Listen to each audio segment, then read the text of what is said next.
During these sessions in Equipping for Cultivating Movements, we will view a number of video case studies highlighting key foundational principles for movement building. The first principle that we look at is following relational streams. So as a group, watch this video. As individuals, write down notes of key ideas, principles that you want to apply as a team. Spend some time talking about those principles and ideas with your facilitators, and then close the session in prayer. So watch the video, enjoy this video, be challenged by this principle of following relational streams.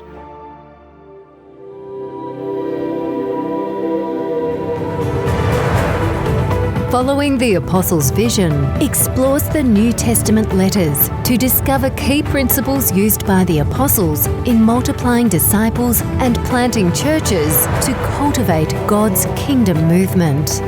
Even for Paul, the message was simple. Jesus died but is alive. He has ascended but is present by His Spirit, and He is coming again.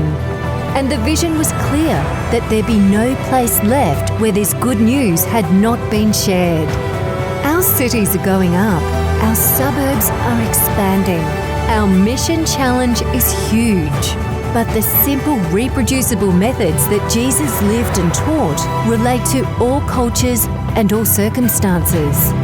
His vision and methods shaped the mission of the early church and are practical and effective today.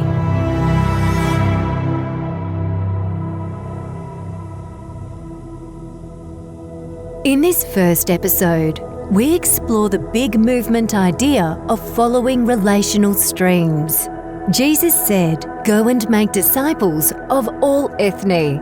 We call this the Great Commission ethne principle. Go and make disciples in every nation, tribe, language, and people, or in all relational streams. This is the most exciting thing we've ever done in ministry. It just is a snowball. It's hard to keep up with it.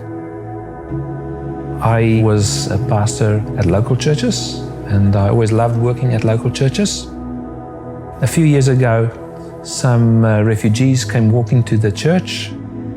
We invited them home, and we started to build a relationship with them. This relationship got bigger and bigger, and we started to meet some other people. We're not just inviting them into our world, we're part of their world.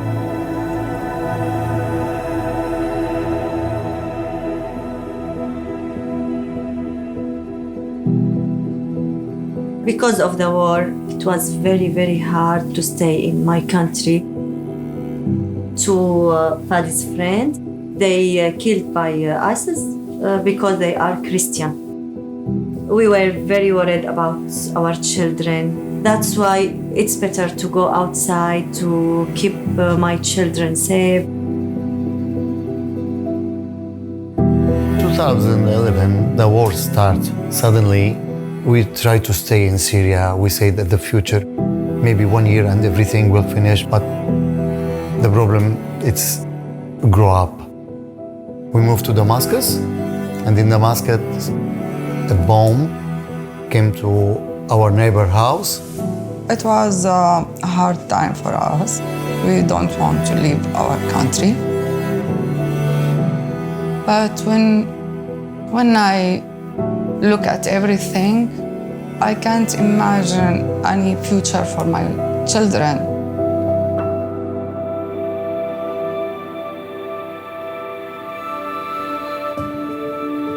I work 2 days a week at ADRA, and what is wonderful is I'm able to connect with a lot of refugees, and then they would talk with me, and usually they would already know about our group. Oh, I know about yous. Oftentimes when I'm there at ADRA, I tell Margaret, instead of having a smoko, I go walking around the block, and then I'll bump into people that I know, and I'll talk with them there. I've got to be there mixing on the street to meet with people. It's been a real epiphany for me as far as helping others, the joy that you get back. We are originally from Syria. When we came to Australia, late 2017, my cousin Michael has been in Australia almost 6 months before us. And he said for us, we will introduce you for one person, his name Andre, and he's very supportive person. So he brought Andre to us and visited us in our unit and introduced Andre to my family, and we become all as a one family. At the beginning, when we arrived to Brisbane, we stayed at our friend's home. They were Maram and Wissam. They were like a second family for us here.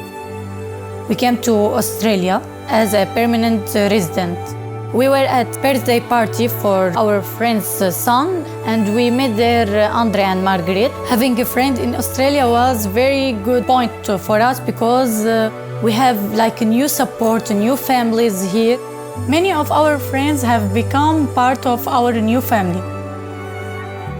For 3 years, we stayed without any Australian friend until we met Andre and Margaret. We met Andre and Margaret through Maram and Wissam, and now we feel like a new family. And it's just growing. Their friends, and then they introduce their friends. It must have been the way the early church multiplied. In following these relational streams, Andre and Margaret, with Paul and Linda, are following the missional movement principles that Jesus lived by.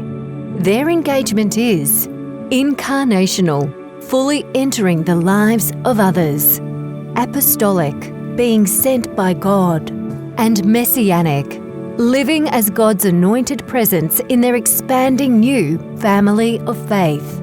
People from traditional and highly liturgical forms of religion are finding fresh personal faith in Jesus through connecting and sharing faith in relational streams.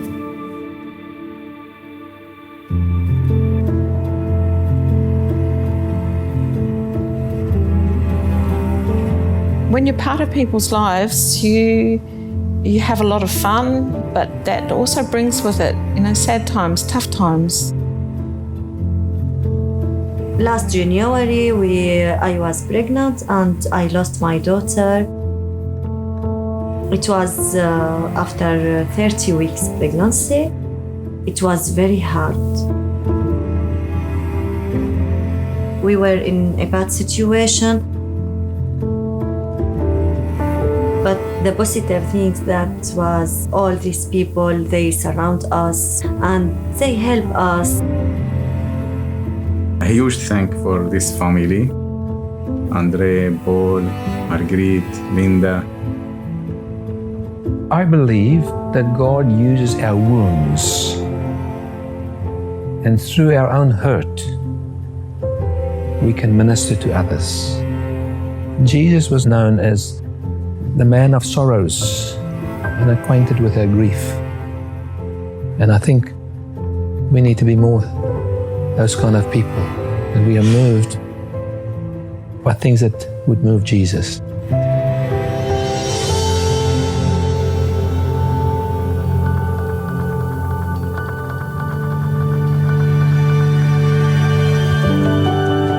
Whatever we do, we're trying to help people to be integrated into our spiritual life. They love being part of God's people. I was riding my bike one day and I came across this place here. I usually don't come up this street, and I said, wow, this house is for sale. No one was around, so I snuck in the backyard and had a look. I said, man, wouldn't this be a great place for all our parties that we have for these people? And it's reasonably central because we have people on the north side of the river, on the south side of the river. The dream was to have, so we can have groups regularly. This new family, they need friends, but they need more than that. They also need something that's going to grow their soul. And we go to their funerals, we go to their children's baptisms, at their churches. When they hurt, we hurt. When they're happy, we get a kick. They want us to share these spiritual events, these important events in their lives. It really is a very close relationship.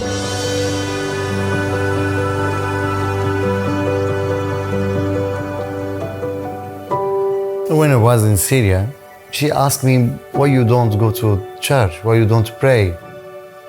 I don't believe it.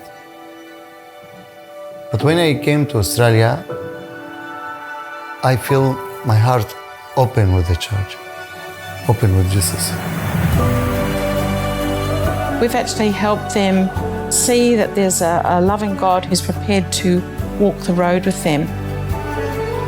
We are there to help them grow closer to Jesus Christ, but they just love being part of our family.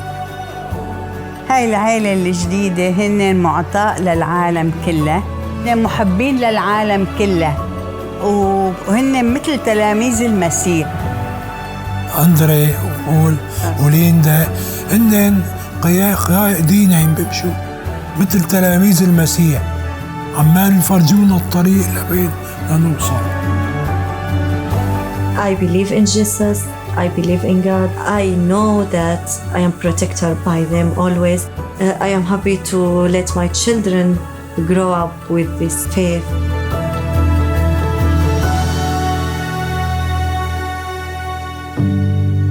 My son Jad went to the camp last year, and when he came back, he said, Dad, this is the best week for me in my life. Yeah, Jesus said, knock the door and I will open. If we follow Jesus' way, it's very good. So God uses people in our lives to give us strength, and we're blessed abundantly.